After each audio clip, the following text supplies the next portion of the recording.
මනුෂ්‍ය වර්ගයට එරෙහිව දියත් කරපු දැවැන්තම ඒ වගේම බිහිසුනම මායාව මොකද්ද දන්නවද? මිනිස් මනස කොයිතරම් සූක්ෂම විදිහට මුලා කරලාද කිව්වොත් අපි කාටවත් මේ අඳුර සත්‍ය එකපාරටම පේන්නේ නැහැ. මේකට උත්තරේ ඇටටම ගොඩක් සරලයි. හැබැයි ඒ වගේම අතිශය භයානකයි. ඒ තමයි අපිට තව ගොඩක් කල් ඉතුරු වෙලා තියෙනවා කියන ඒ බොරු විශ්වාසය.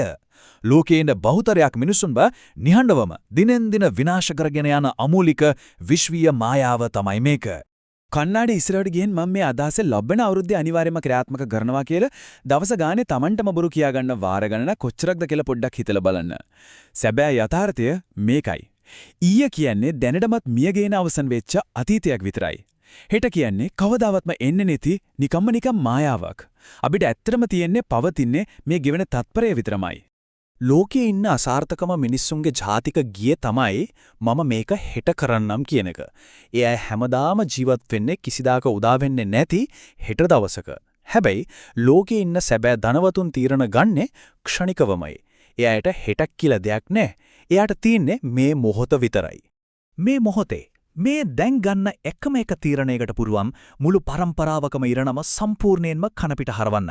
ඒක තමයි নিরপেক্ষ බලය කියන්නේ. එක නිවැරදි තීරණයක් ගත්තොත් ඒකෙන් මුළු ලේ උරුමයකම ගමන් මඟ සදාටම වෙනස් කරලා මුළු අනාගතයම අලුතින් ලියන්න අපිට පුළුවන් වෙනවා.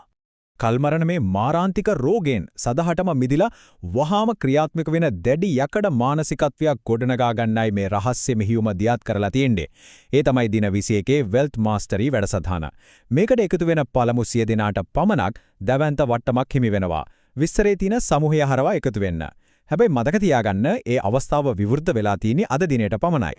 පරම්පරාවක ඉරණම තීරණය වෙන්නේ කවදාවත් හෙට දවස මතවත් ඊයේ දවස මතවත් නෙවෙයි. ඒක සම්පූර්ණයෙන්ම රඳා පවතින්නේ මේ දැන් අද දිනේ අපි ගන්නා ක්‍රියාමාර්ගය මත පමණයි. අනාගතය කියන දේ ලියවෙන්නේ අදයි.